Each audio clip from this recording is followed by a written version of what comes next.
Hey guys, I'm Mark from Tom's Guide, and I'm here with Lance from Tech Radar.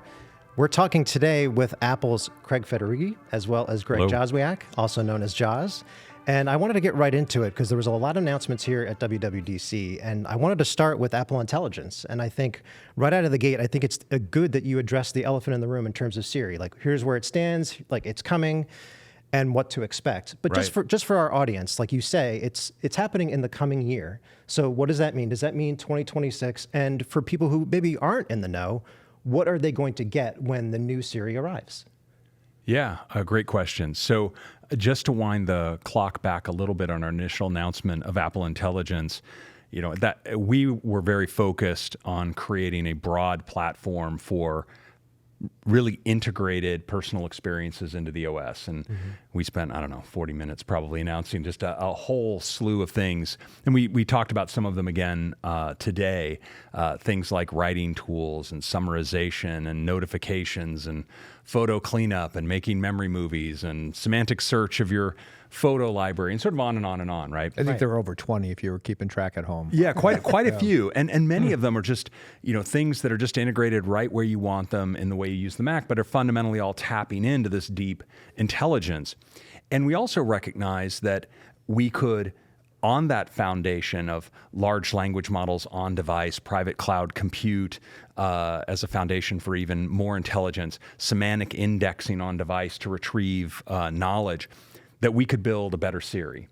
And we talked about a set of things that we wanted to achieve with Siri, things like better disfluency, so you could, if you misspoke a little bit and corrected yourself, that Siri understood, better conversational context, a nicer UI, the ability to type to Siri, better product knowledge. So we shipped all of those things. Those are all features that, at least you're running current software, you have right now. But we also talked about we gave four other little demos, about half of our Siri section, talked about things like being able to invoke a broader range of actions across your device by app intents being orchestrated by Siri to let it do more things. We also talked about the ability to use personal knowledge from that semantic index. So if you asked for things like, what's that podcast that Jaws sent me, that we could find it, whether it was in your messages or in your email, and call it out, and then maybe even act on it using those app intents. That piece is the piece that we have not delivered yet. We found that when we were developing this feature, that we had really two versions of the ultimate architecture that we were going to create. And version one, we had sort of working here at the time that we were getting close to the conference, and had at the time high confidence that we could deliver it. We thought by December, and if not, we figured by spring. And so we announced it as part of WWDC because we knew the world wanted a really complete picture of what's Apple thinking about the implications of Apple Intelligence and where's it going. We also had a V2 that was a deeper end-to-end architecture that we knew was ultimately what we wanted to create to get to the full set of capabilities that we wanted for Siri. Well, so we demonstrated that V1 architecture in that video working, and we set about for months making it work better and better across more app intents, better and better for doing search.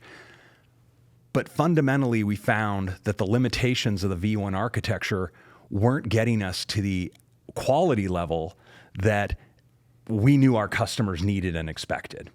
And we realized that V1 architecture, we could push and push and push and put more time, but if we tried to push that out in the state it was going to be in, it wouldn't meet our customer expectations or Apple's standards, and that we had to move to the V2 architecture. And that, as soon as we realized that, and that was during the spring, we let the world know that we weren't going to be able to put that out, and we were going to keep working on really shifting to the new architecture and releasing something. We have not wanted at this point, given our experience, to pre-communicate a date until we have in-house the V2 architecture delivering not just in a form that we could demonstrate for you all, which which we could do. We're not going to do that, but go ahead. But we're perfectly capable. We have, the V2 architecture, of course, working in house, but we're not yet to the point where it's delivering, at the quality level that I think makes it a great Apple feature. Right. And so we're not announcing a date for when that's happening. We will announce the date when, we're ready to seed it and you're all ready to be able to experience it. And that's really where we are there. So instead of like an actual release date, is it okay to say 2026, or is that too Yeah, and that's what we broad? said. Yeah. Yep. Okay. Yep. Okay. And then, so really what we're talking about, top to bottom rebuild of Siri. I mean, this is not, when you say V2, when you took architecture, that's really, top to bottom, that sounds like what we do finally get next year, probably,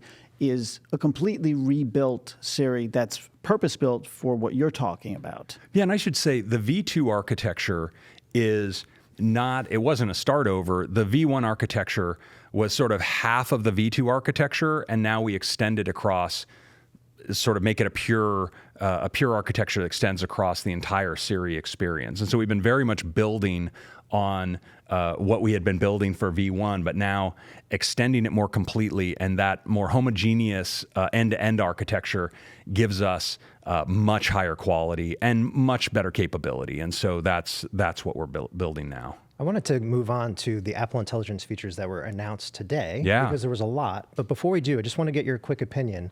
There are standalone, I think one of the more popular apps out there is like basically voice chatting with AI. Yeah. And I just wanted to get your guys' opinion, because it is divided out there in terms of, are we talking to AI too much? But there's also pretty robust functionality. Some people are even using it like as a stand-in for a therapist in certain cases, Right. especially for younger ages. No, seriously. Yeah, so, for sure. There's a comfort level there, but also there's caution too. But it is very robust in terms of what it can do. But what's your overall opinion of those types of applications for AI? Well, I think, just stepping back, I mean, AI is transformational technology. This wave of large language models and all that's growing out of this architecture is going to have a decades-long arc of impact across the industry and the economy, much like the internet, much like mobility, and it's going to touch Apple's products. It's going to touch experiences that are well outside of Apple's products, right? And so, but Apple's job is to figure out the right experiences that make sense in the context of what we offer to customers, and to make that technology safe and intelligible and understandable, accessible to a broad audience, right? That's what we've done with so many technologies before.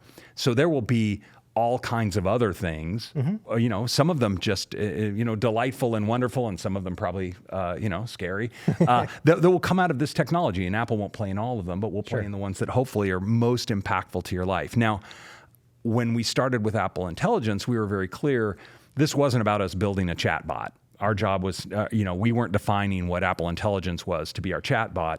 And so seemingly when some of these Siri capabilities I mentioned didn't show up, people kind of were like, well, where's your, what happened, Apple? I thought you were going to give us your chatbot. Well, that honestly is never what we set out it was never set out to do. That wasn't Never the goal. Yeah. That was never the goal. That was never our goal. And it remains not, our primary goal. We want to bring intelligence deeply integrated into the experience of all of our platforms in a way that's meet you where you are, not that you're going off into some chat experience in order to get things done. Now, do I think that Lance using a voice thing as a therapist is a reasonable thing to do? I mean, I know a lot of people find it to be a real powerful way to gather their thoughts, to brainstorm, do all kinds of things, right? And so, sure, these are great things. Are they the most important thing for Apple to develop? Well,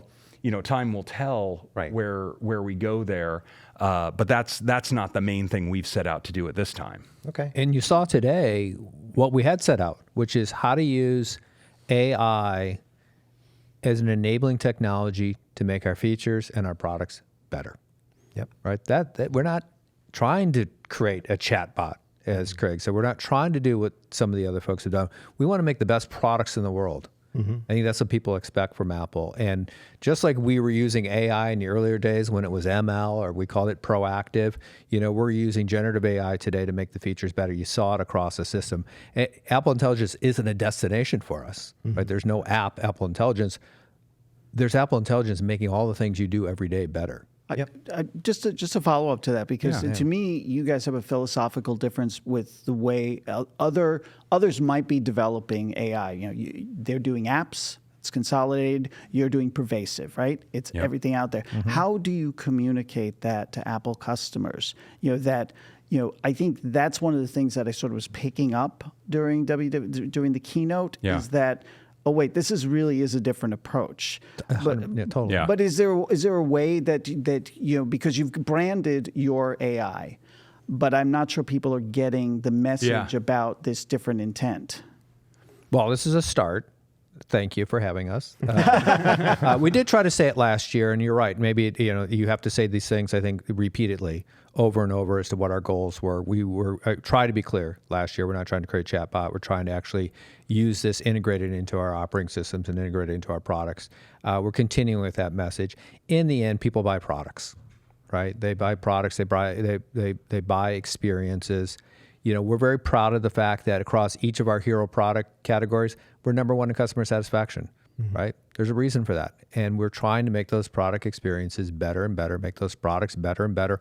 Ultimately, if we think that's what customers care about, that's what we're trying to do. So it's sort of like supercharged or enhanced with AI as opposed to AI being a standalone thing in terms of like the features that people use. And that it's integrated so that it's there within reach whenever you need it, in the way you need it, with it being contextually relevant and having access to the tools necessary to accomplish what you want to accomplish at that moment. And I think as we further build out that experience and deliver it, I think the question of, well, why am I not going over there to some place to access a chatbot to get that done, won't even be a question, because you're going to realize like, no, I just wanted to do this. So I did what I wanted, where I wanted to do it. Wow, that was so much more convenient, so much more powerful.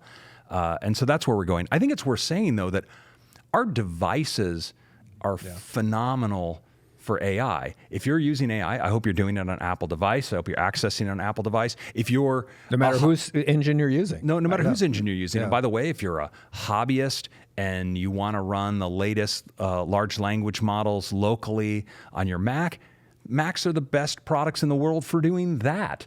And so, we'll continue no matter how it is that you want to use and access AI across many, many products in the industry, that Apple's going to be building the best products for using AI in your life.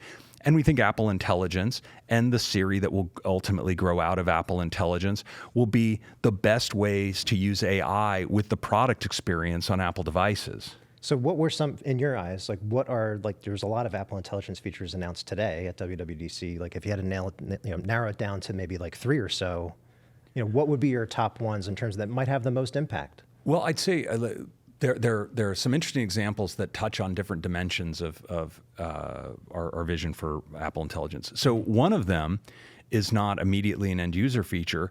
It's the foundation models framework that allows third-party developers to tap into the models on device. These are powerful models. We have a powerful framework for enabling developers with Swift to actually use the models for particular purposes in their app and automatically integrate them into the data structures they use in their Swift applications. Well, developers, if you were watching the State of the Union with the developers, that got just huge applause, because developers are like, oh my gosh, they can see all the cool things they're going to be able to do with this. Our users are going to experience that as the apps they use on their iPhone being more intelligent, not just because of system intelligence, but because of app developers building on platform intelligence to offer richer experience on apps in our platform. So that's one level of just, I think, something that'll be quite profound for the platform. Look at another experience like pervasive live translation. Right. Okay, you're not going off to a chatbot or bringing up Siri to ask to translate. you're in the Messages app, someone sends you a message in a language that you don't speak, and it says, would you like me to start translating for you? And you say yes, and now you're having a seamless conversation in another language. Or you do this inside of FaceTime, or you do it on a phone call, right? I don't think any of us would want to reach for a ChatBot at that moment, but we sure appreciate having that kind of intelligence accessible to us right in the moment we want to use it. And I think we also appreciate that it's happening on device in a way that we're not sending our messages or our FaceTime audio off to someone's server, but instead all of the end-to-end encryption and so forth that go into our communications are preserved by doing all of this on device. So that's just a powerful one that happens integrated into the experience. Another one I love is the on-screen visual intelligence that we added. You know, we introduced visual intelligence, shipped it last December, that gave you the ability to use your iPhone to apply intelligence to things you see in the real world. But of course, for a lot of people, a lot of the content they're wanting to act on is actually content they're encountering while they're using their device, you know, scrolling a social feed, reading an article, whatever it is. Having a simple gesture to be able to then invoke intelligence and take actions like creating a calendar event, or doing a lookup, or if you want to, talking to ChatGPT, but now with the context of that image, it's tremendously powerful. But the other thing that you see there is we actually didn't limit it just to that. We let developers adopt an App Intents API to plug into that experience. So if you have, I don't know, an app for collecting wine, and you want to look up in your wine collector app that wine bottle, add it to your, I'm out of my depth now.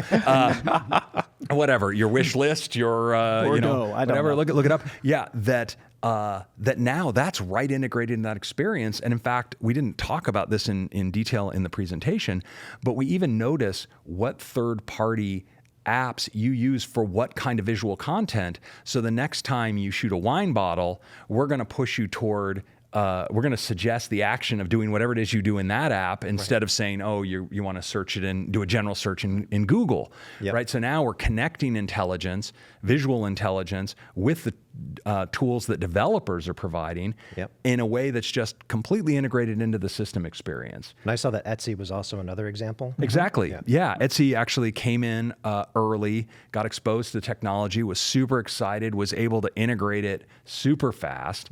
And so, yeah, that's one example. I expect there to be many, many more. I mean, well, I shouldn't speculate, but you can imagine whether it's, a product you want to buy, something you want to add to a shopping list, any of those kinds of things, different kinds of searches. I think you're just going to see a ton of that. So it just to clarify, just for me and maybe for the people watching. So what we're doing here is we're always grabbing a screenshot and we're connecting to both your system level stuff, but then a library of connections to third-party applications that look at the image of the screen to basically make the connection and apply some intelligence. But there's no understanding of what app you're on. When you grab the screenshot, whatever that screenshot is, where it lived, you don't know what the app is or anything like that. You basically are identifying, but through image, basically, what's on the screen. Am I correct in that? Is like that an accurate? In this case, that's correct. The on-device intelligence is being used by the system to draw the correspondence between what it sees on the screen and what app tool you might want to use to act on that content. Apple Intelligence also has ways that developers can essentially tag their content with more semantic information about what they're showing, in which case you have more data to go on than what's in the image. And we also have, of course, the capability to know what text. Now, these models many of these models are very good at just reading the text given an image, but we also have the ability to get the text independent of the image, which can increase accuracy. So we have a number of layers in which the system can help out for these kinds of features. One quick follow-up. The models, you said it's all local models that the third-party apps could tap into your models, right, on device. They can, but in this case, if it's Pinterest or Etsy or something like that, in many cases, they're doing image search of their own server model. And so when you select them as a tool, now you're sending their image to them. They're going to do their own processing on it. So it totally depends on the nature of the app and what sort of backend they have. Yeah, no, I understand that. I guess what I'm asking about is you had mentioned among the things that you like is that you're giving all of these developers access to these models to do cool things within the system, but they're all only the local models. Like they would never be able to access through the private compute cloud larger models to do other stuff. I see your question, yeah. So today, you're correct. What we're giving to app developers is access to the local models. Now, what we're giving to end users through shortcuts is both the ability to build shortcuts that take content and access the local models as well as the private cloud compute models, or they can even choose through our integration using OpenAI's models. And so now you can build these shortcuts that could take image content, text content, documents, PDFs, multiple files, send them into a custom prompt, send them off to one of these models, get back structured data, take action in your shortcut. So extremely powerful kinds of integrations that you can build. And then on the Mac, of course, we introduced this incredibly powerful new Spotlight that allows you to invoke these kinds of things with context of what you're looking at, with arguments. So you put all of this together, it's just an incredibly powerful environment. Speaking of putting things together, I think the new redesigned liquid glass being across multiple devices. Segue. Oh, thank you. Well done.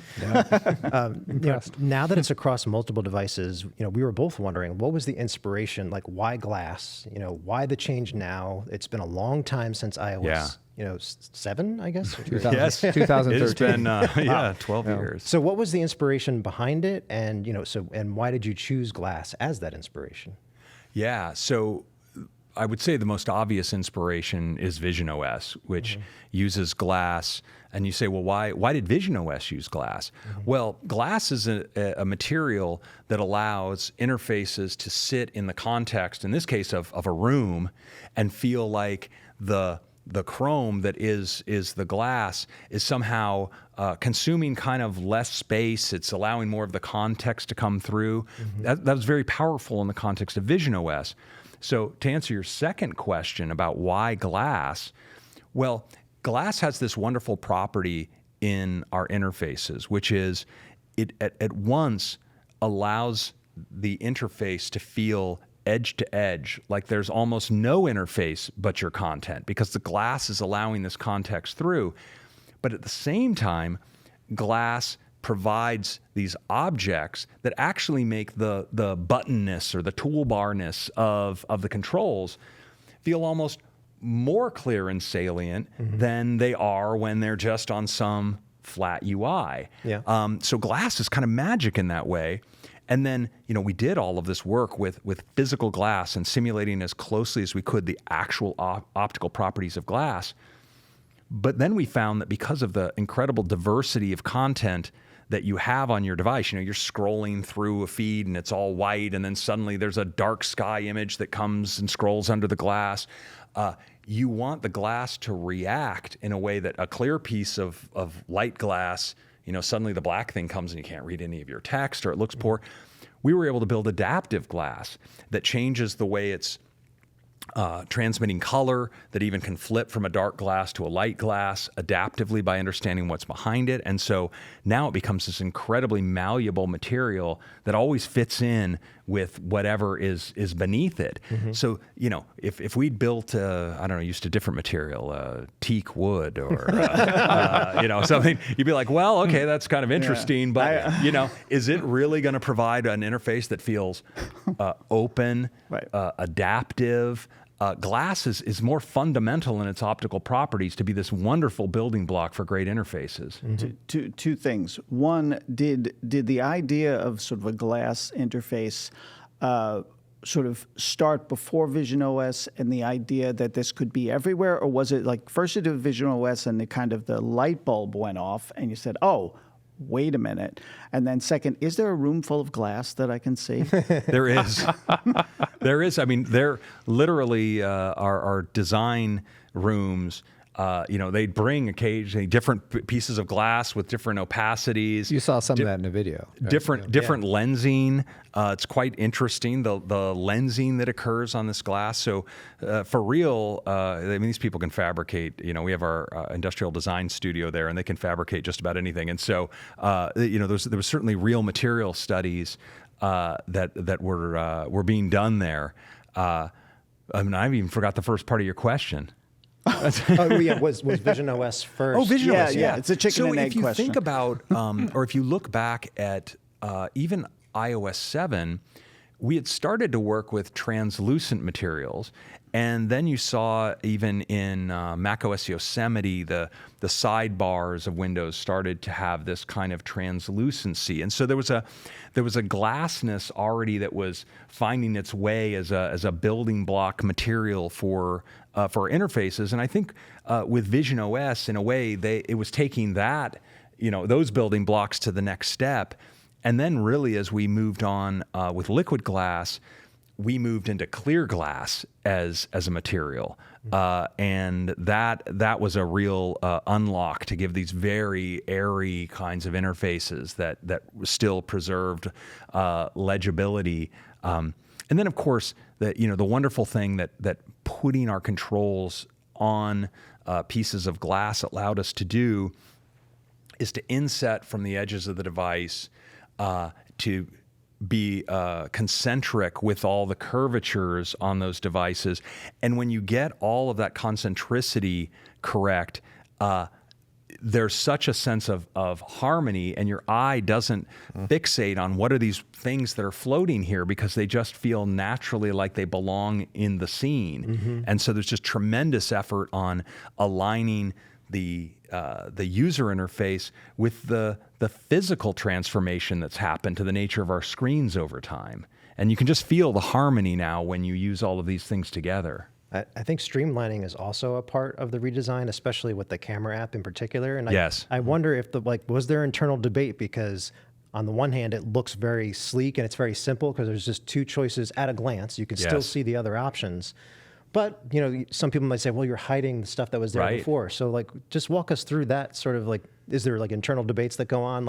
This should be there, this should not be there, that sort of thing. What's interesting here is our camera, the studio, first of all, our designers are advanced photographers, right? So in their nature, they're very sensitive to the needs of the pro camera user. And so is the user interface team, that engineering team that delivers the camera app.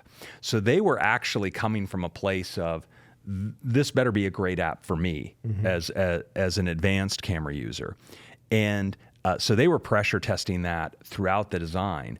And part of what they found was, because we made it really easy to just flick up on that control and get at the powerful controls that are there that were previously harder to reach, less clear, sort of the mystery ribbon of glyphs, right?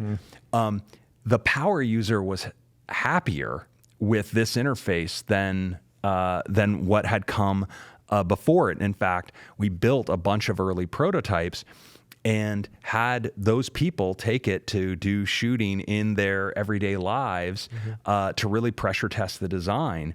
Now, one thing that we did fine tune, and this is always, you start it with a great idea, but then it meets reality, right? Was the element of discoverability, because you come in and you see photo and video, and if you didn't know ahead of time, where is the, other modes that I might want to use, like cinematic video, where is it in here? In some cases, we collapse certain capabilities, so now you can shoot a portrait photo from the normal camera. We don't need another mode. But some of those other modes remain useful. Right. And so we actually worked on something and ended up testing it out, that when you launch the app, the aperture around that glass opens up to initially reveal the adjacent control. So you see photo, video, but you also see that there's something there. It's a sneak peek. It's a sneak peek, and then it flexes in. And that was enough for everyone to understand, it's there. And then when you put your finger down on it, it opens up and you see all the options and you can swipe through them. And so this was the kind of fine tuning that we think has made it really great.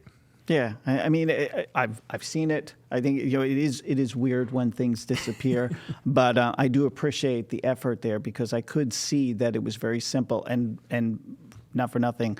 I appreciate also that you've made it easier to find all those extra controls. Right. And there's no other hidden like things that we weren't told about regarding the camera app that were updated or changed in any of this, other than the liquid glass and these interface controls. You didn't do anything else, add any new features. Well, I'm going to forget something because I mean I'm sure there's there's always something. You can't. There's always something.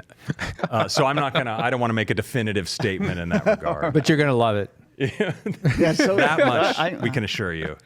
All right, so I like one thing I pay attention to a lot during WWDC is what gets the most reaction from the crowd. Right. Yeah, we love that part And too. in this particular, because it's organic, it's not faked. It's like these people are excited about this feature. Yep. Yes. And the one thing that stood out to me, I think, was iPadOS, and it Big wasn't time. just one feature; it was consistent throughout the entire part of that you presentation. could feel it. Even when they weren't making noise, you could somehow feel it. I was it went over big time. Yeah, And I I was think- audibly. I was like, oh.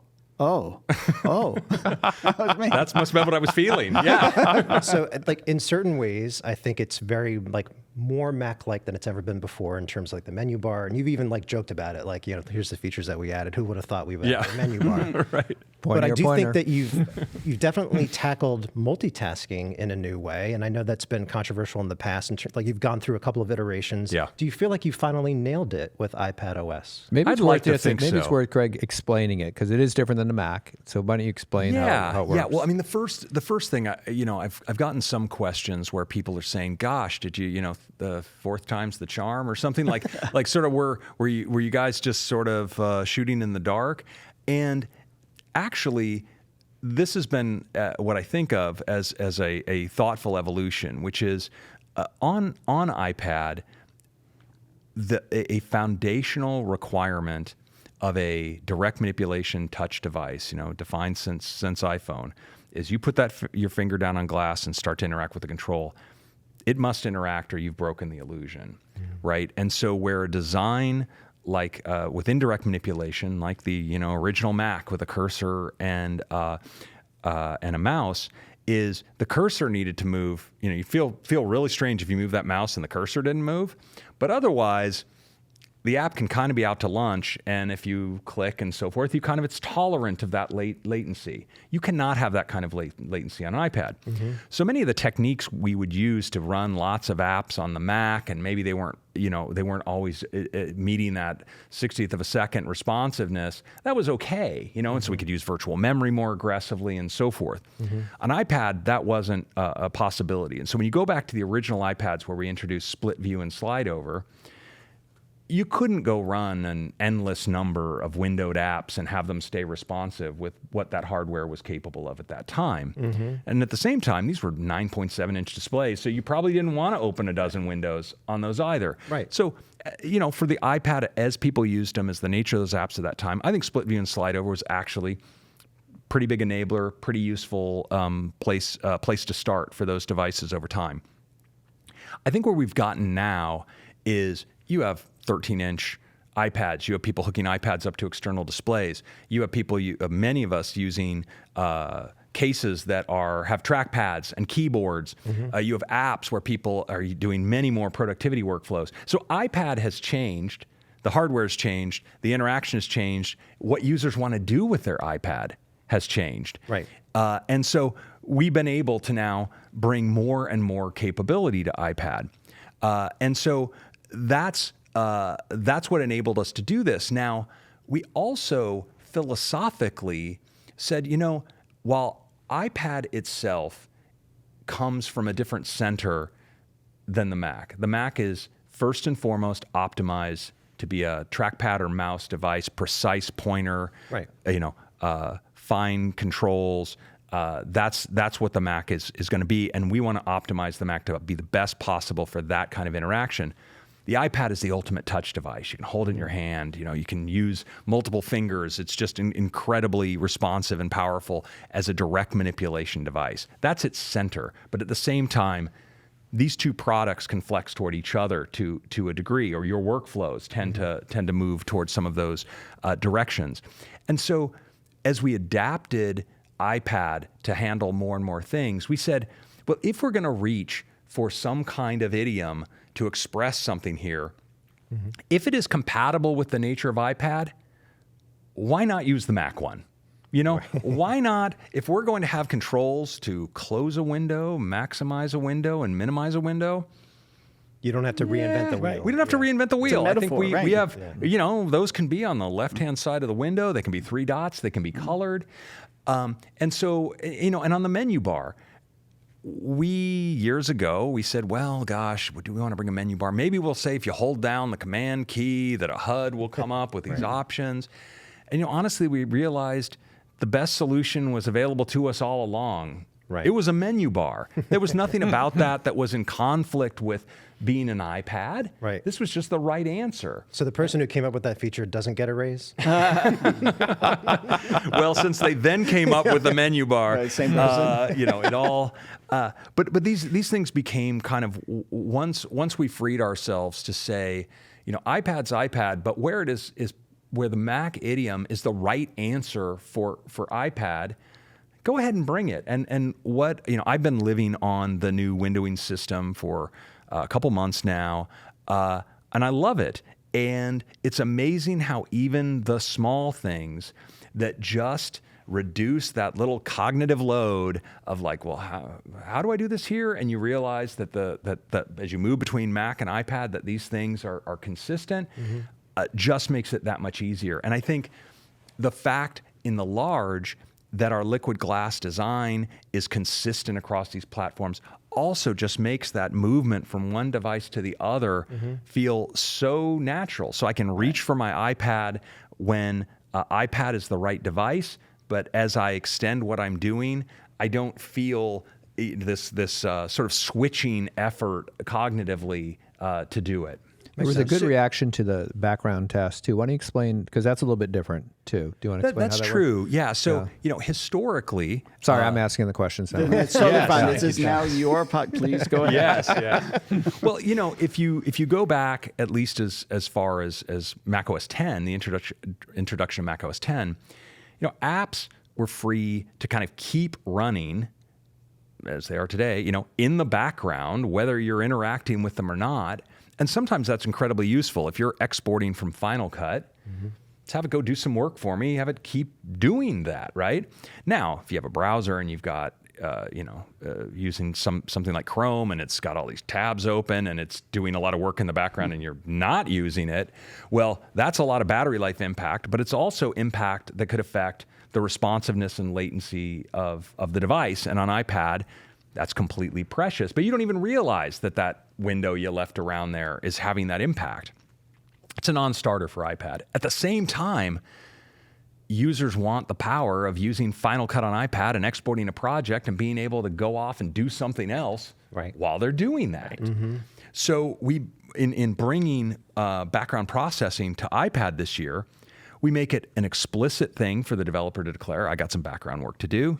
They describe what's happening. You know, the API requires that they tell you what they're doing in the background, requires them to provide status so you can understand what's happening, provide the user the ability to cancel it, and we express it in the interface like a live activity. So it shows up in your status bar, you know it's happening.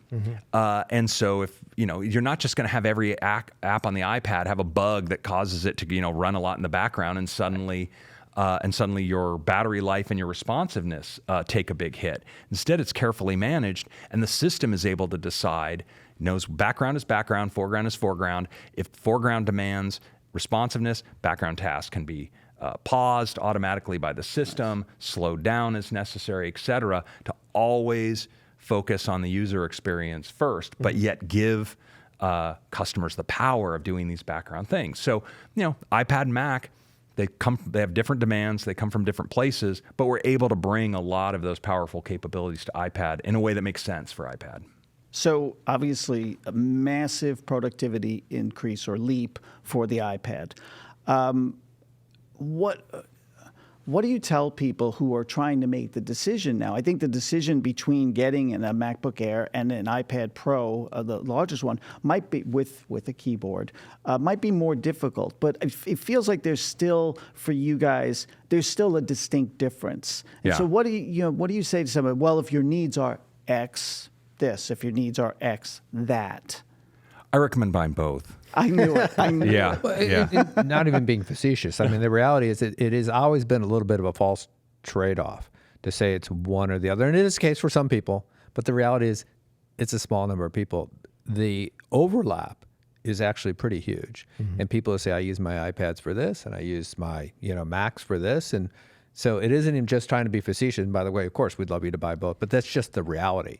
People love to have both. They're both very, you can use your pencil and do Procreate and do some incredible things on your iPad, and then turn around and use and export it to the Mac and do some other stuff on your Mac. They're both incredible tools, and they are very different from each other. Yeah, and I think the old analogy now goes back many, many years of cars and trucks. I think still holds. The Mac is, it's got the trailer hitch on it. It's got the flatbed. You want to do some utility, you've got it. It's a tremendously capable device. Now, the fact that the Mac, now has a plush interior and the iPad has foldable rear seats doesn't mean. Boy, we're torturing this analogy, aren't we? That difference is still there. Now, there's some people who drive a truck around all day as their passenger car, and there are probably some people who really try to stretch the bounds of what they should be doing with their little Mini. But power to them. But I think they come from a different place, and I think most people. I feel like we in the industry talk a lot about this, and customers don't seem to talk about it. They actually seem to know which one they want, and this has not been a struggle for most of them because they understand. Oh, the Mac, it does these things I want. That's the one for me. Oh, iPad, here's what I want about it. It's easy for most of us. Is it safe to say that the iPad remains touch first? It just got more versatile. Is that 100%? And we say, iPad is our most versatile device. In all the ways you can interact with iPad, it is tremendous. Magical sheet of glass. Become anything you want it to be. So we started talking about liquid glass. I just wanted to end on Vision Pro because it has been pitched as the future of computing, that's spatial computing. There were some new features announced today. One of the ones that stood out to me was the ability to create and pin things around your house. Yeah. So widgets, for example. Right. So like you can always see the calendar or the clock in the same place, that sort of thing. As I was looking at that, I have to admit that my mind went from Vision Pro to smart glasses. And I know you can't talk about future hardware, but when you talk about the Vision Pro and like how you make it more accessible to the masses, depending on how you go about doing that, what's next for the platform and how do you get more people to enjoy it and experience it? Well, I want to talk about what's here for the platform now, because I think which was a pretty big release, and it also got a nice reaction. Oh my gosh! I would say the fantastic reaction, and it is a huge release. By the way, in addition to the incredible features of anchoring widgets in your real space and indenting them into walls or hanging them as photos or putting them on shelves. You can also do that with windows themselves. So you set up a workspace that's got my Safari window, my Files window, all of these things in this space. You can even reboot the device, go back and sit down in front of that desk, and your desktop environment is as you left it spatially. It's an incredibly powerful model. But the other thing, which some of us have been able to, of course, use it in the internal pre-releases. The new personas are unbelievable. Is that just tell me? Is that coming with the first betas? Because I was blown away. It's amazing. There's a huge difference. That is a massive difference. Oh yeah, no, and it's for real. Like that was not. Hey, it looked kind of cool on the video. Maybe Apple sort of picked the very best version. They are incredible, and to think about. to do that kind of realistic capture the advancement in just a year on a piece of hardware that's, this isn't like a giant graphics server off in the back room imaging this. This is something happening in real time with something you can capture and create in like a minute. Yeah, it's incredible how quick it is, because you think, okay, to do that kind of fidelity, all right, I'm going to have to go away and come back in a half hour? No, it's like a minute. You traveled out of the uncanny valley in a very short period of time. I was very shocked. It was really, really it's cool. impressive. The team has done an amazing job. I mean, it's a lot of hard stuff, and they really have done. This is a great release, and arguably, VisionOS 2 to VisionOS 26, it was the biggest leap. You will, it really was. Yeah. Well done. Well played. There you go. They were the huge beneficiary of this name. Others didn't go quite as far. Yes. Well, I wanted to thank you both for taking the time to talk to us and breaking down all the biggest announcements at WWDC. And make sure that you follow us both at Tech Radar and Tom's Guide for all of our analysis of the big event. And stay tuned for our full reviews of all the new OSs, including Vision 26. Thank you, guys. Our pleasure. Thank you. Thank you. Great questions, too. Thanks.